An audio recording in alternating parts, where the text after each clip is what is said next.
Welcome to the cockpit of my Lockheed P-38L Lightning aircraft. I'm flying in Linux Air Combat version 843 from late February of 2021. I'm flying in Mission Network Battle 03, which is our simplest and in many ways our most popular network battle, multiplayer mission. And I'm flying in Realm 0, which is our most popular realm. And in Realm 0, Mission Network Battle 03 is almost always populated by the server with what we call replay missions or server missions, meaning that the server selects activity from real players that have flown impressive or interesting missions in the past, and it replays them so you can join those missions, and that's what I'm doing right now. That means I will be replacing one of the players that was in the mission before. I can take his place and I can do whatever I want in the mission, but that's what you're going to see here. So as I talk during the next few minutes, you might see other aircraft. You'll certainly see activity on the radar representing some of these players that are being replayed by the server from the past. This is going to be a tour of the instruments on my cockpit. And if you look at my cockpit panel right now, you can see several columns of numbers and text. Cockpit instruments designed to look more like a modern digital or glass cockpit than the old-fashioned, old-style cockpits that were really used in World War II aircraft.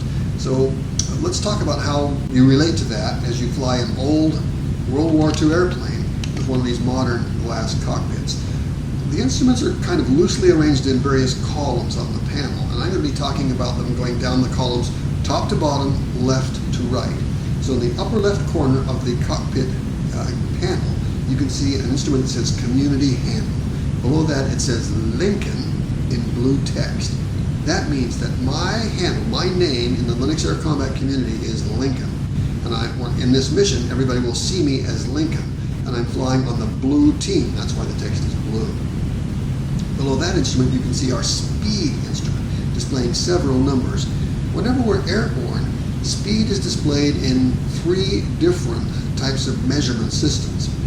True airspeed, TAS, indicated airspeed, IAS, and ground speed, or GS. And if you don't know what those things mean, there are any number of tutorials and research papers on the internet you can study to learn how real pilots relate true airspeed, indicated airspeed, and ground speed. When you're flying straight and level at low altitudes, they're pretty much all tracking the same. Below that is our altitude. Airspeed is displayed in miles per hour. Below that is our altitude indicator, indicating our altitude in feet. Below that is an instrument labeled TAR out. That means target altitude.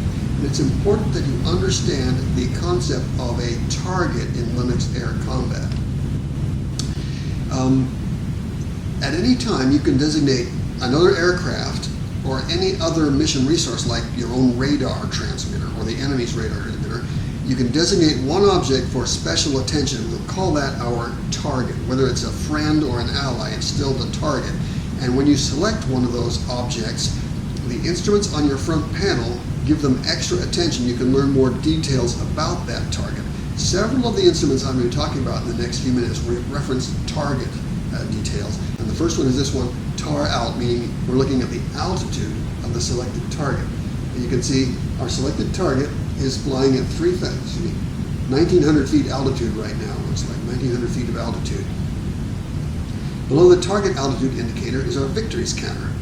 That yellow instrument says victory 0. That'll count up if I have an air-to-air victory. If I shoot down somebody or destroy an enemy aircraft, that'll count up from 0 for as many as I get. That gets reset if I get killed, or if I voluntarily leave this mission, and if I rejoin it, or some other mission will start out at 0 again. But I can land and refuel and rearm, and it doesn't get reset if I just land and refuel without getting killed or leaving the mission. Below that is an instrument that says My Network ID equals blue 6. You notice that it's written in blue text. Well, any of our missions, any of our multiplayer server-based missions can have as many as 10 players, and so you always have a number from 1 to 10. I'm flying right now as player 6. Even numbers always go to the blue team, and odd numbers always go to the red team. So since I've selected player 6, That's an even number. I'm on the blue team and that text is blue. Below that is a red indicator saying target ID equals replay 01. Targeting is discussed elsewhere in our online documents, and it's very important that you understand targeting. You'll use your targeting tools all the time during a mission. And I'm not going to cover how that's done in this mission, just simply say whatever you're targeting will be identified there. And right now I'm targeting replay 01. If I want to target something else, I can count up through the various red team or blue team objects to target them, and a lot of different things happen. You want to get good at knowing who you're targeting and what they're doing, how high they're flying and where they are using radar and stuff, and that's covered in other tutorial missions here on our online documentation. Below the target ID indicator, there's a 3-line scrolling display highlighting mission events. As you're flying around on a mission from time to time, interesting things will happen, and some of them will generate text in that 3-line scrolling display. I can arbitrarily generate some text in there. For example, I'm going to just voluntarily mute and unmute my Morse code radio. I'm pressing a button here just to create some text here. Morse unsquelching all players. I'm pressing the same button again. Morse radio squelching the red team, radio squelching the blue team. Every time I generate some text, or every time an event happens, it scrolls through that 3-line scrolling display, and the most recent event is always displayed on the bottom, and just as you'd expect with any kind of scrolling display. No surprise there, but keep your eye on that during a mission, because you'll see indications about who's talking on the radio, or who's damaging who, or if there's you're being threatened by a strategic bomb or something, you'll see messages there. That finishes the first column of instruments on our cockpit panel. Moving to the right, at the top, the next column just has 2 items. It's our thrust bar and label. So you can see that label says thrust. I'm going to increase my throttle, and you watch that thrust bar get higher. If I decrease my throttle, it gets lower. When I have full power, I'm using more gasoline. It burns fuel faster, and I can even go to war emergency power, which makes it brighter, and I burn fuel at a much higher level, putting a lot of stress on my engines. You can learn about war emergency power from other places on the internet or from other training material in our online documentation. I'm going to turn off war emergency power and diminish my thrust a little bit so that I don't burn my fuel up too fast. That finishes that brief little column of cockpit instruments. To the right of the thrust bar is our radar display. It's that big green circle you can see there. Think of it as a map. Think of it as a circular map where your location on the map is always at the very center. You see those 2 crosshairs? Where those crosshairs intersect, that represents my position on the map. Because I'm making lazy circles while I'm in automatic pilot here, the icons on the map slowly circle around me as I either point toward them or if they get behind me. So you can see those icons are making a slow circle around the center point on the map as they as I point in different directions, either toward them or past them up, etc. Just exactly as you would expect. One interesting detail on the radar is that, of course, blue items show up as blue. Blue team players or airplanes or airfields show up as blue items with blue icons, and conversely, red items show up with red icons. Bigger ones and brighter ones tend to be a higher threat. You'll learn more about radar and the icons and things used there in our targeting and radar tutorials elsewhere on our online documentation. But at the bottom of that circle, you can see where it says 50 kilometers. That's the radar range. That's the distance from the center of the radar to its edges. I can zoom in to see greater detail closer in with a keyboard key. I'm going to 35 kilometers. If I want to zoom in farther, I can be 25 kilometers, 20 kilometers, 16 kilometers, even 7 kilometers. So now I get a much better detailed view at closer range, where I can zoom out 16 kilometers, 20 kilometers, 25, 35, 50 kilometers. I usually leave my radar on 50 kilometers, but you can zoom it all the way out to 500 kilometers or all the way into 7 kilometers, depending on your needs at the moment. Back to 50 kilometers. That finishes our discussion of radar. You can learn a lot more about radar from other places here on our online documentation. The next column starts at the top with what we call our router panel. Can you see all those little blinking lights? Notice that there are 10 columns that could contain a blinking light. There are 10 of them because our online missions can have as many as 10 players. Like every other flight simulator or every other network application, all the players are sending packets to each other to tell each other where they are and how they're oriented. So I'm player number 6. You can see that from the left where it says my network ID is blue 6. If you look under the 6 column, you can see the 6 light is blinking very rapidly. It blinks rapidly because, of course, I'm close to myself. And the closer you are to the source of those packets, the faster they blink. By looking carefully at the router panel, you can see we see packets from players 1, 2, 3, 4, 5, 6, 7, 8, and 9. Looks like we have 9 players active in the mission right now, and I'm player number 6. Some of them are closer to us than others, and you can tell that by how frequently they blink. Well, that's all in the top row of our router panel, and that row is labeled P for position, because those are position packets. They tell us where the other players are and what direction they're traveling, what their altitude is, etc. Below that is another row, the V row, which right now is unused.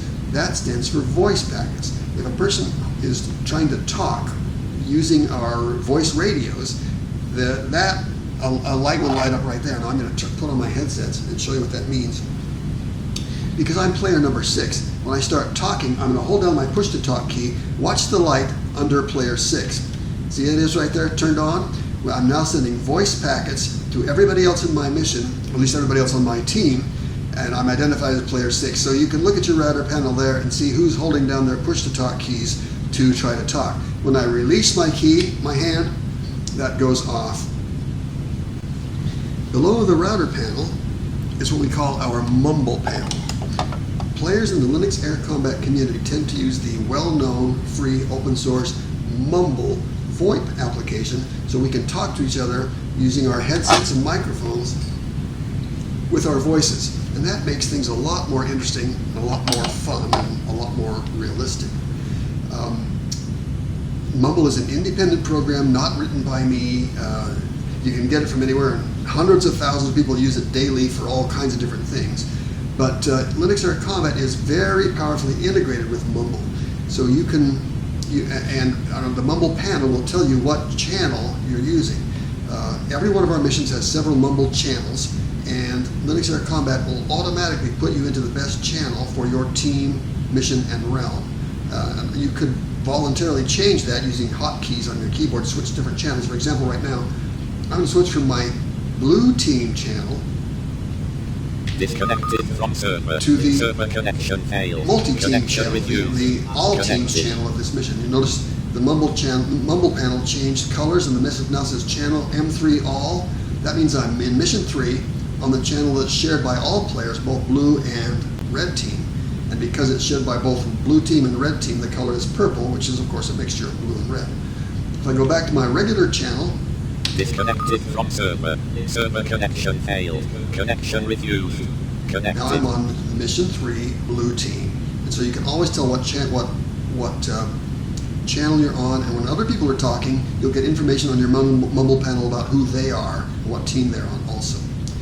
Below the Mumble panel, we have our Morse code radio. I haven't used it yet in this mission, and so it's dim, it's hard to see, but can you see that little green instrument there with the red 1 in it? Well, I'm going to activate it so I can send text messages to other players using Morse code. To do that, I hit the caps lock key. Now watch, that instrument's going to get brighter. Now with the instrument brighter, my keyboard behaves differently. Instead of using my keyboard to command various flight functions, now my keyboard will be transmitting text to other players in the mission. Watch as I type a message.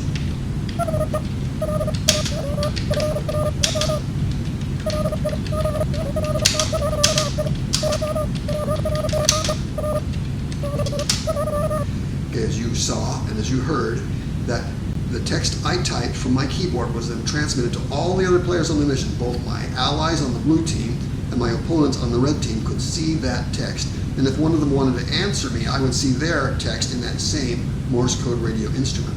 When I'm done transmitting, I'll disable the Morse code radio by pressing the caps lock key again. Can you see that 6 above the Morse code radio? That means player 6 transmitted the last character seen, and of course that's me. When we started out, it had a 1 in it. That will always tell you who transmitted the last character. Below the Morse code radio, we have our headquarters, our airfield status indicators. Notice it's in blue text, and it says headquarters status 99-1X.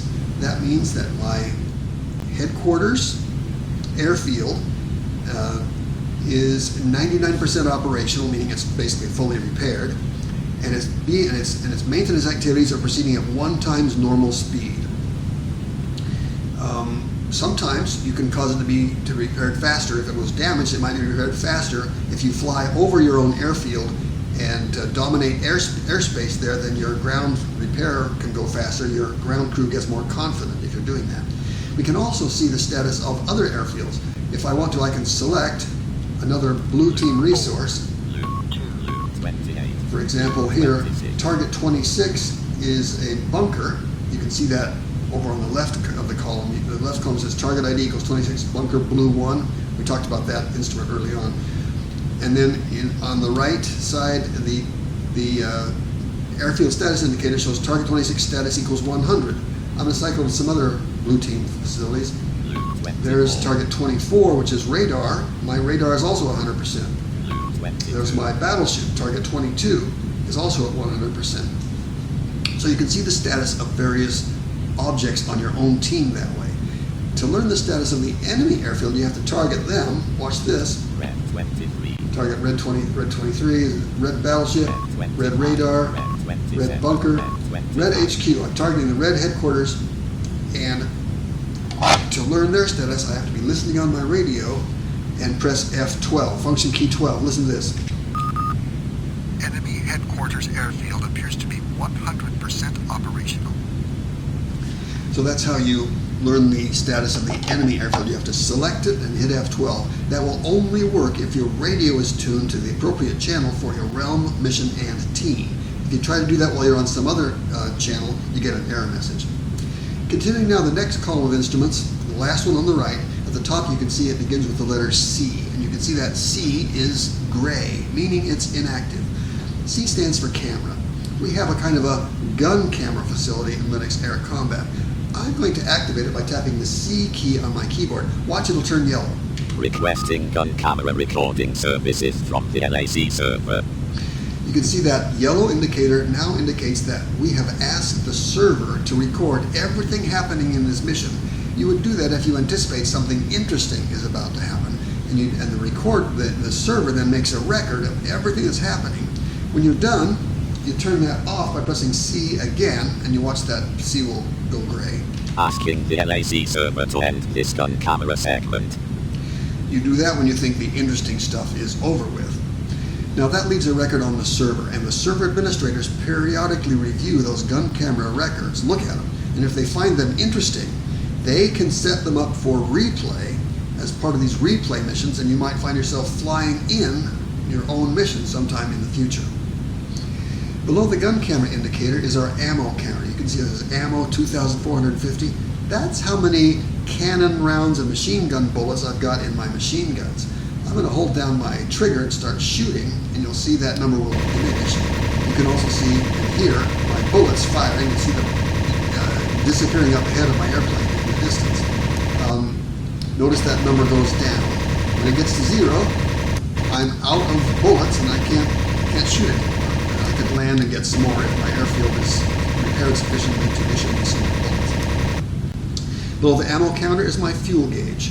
It started out at 100% when I started this mission, has been gradually counting down and now down to 57%. You burn fuel faster if you go maximum thrust. You burn fuel slower if you diminish your thrust. Of course, that makes you fly slower also.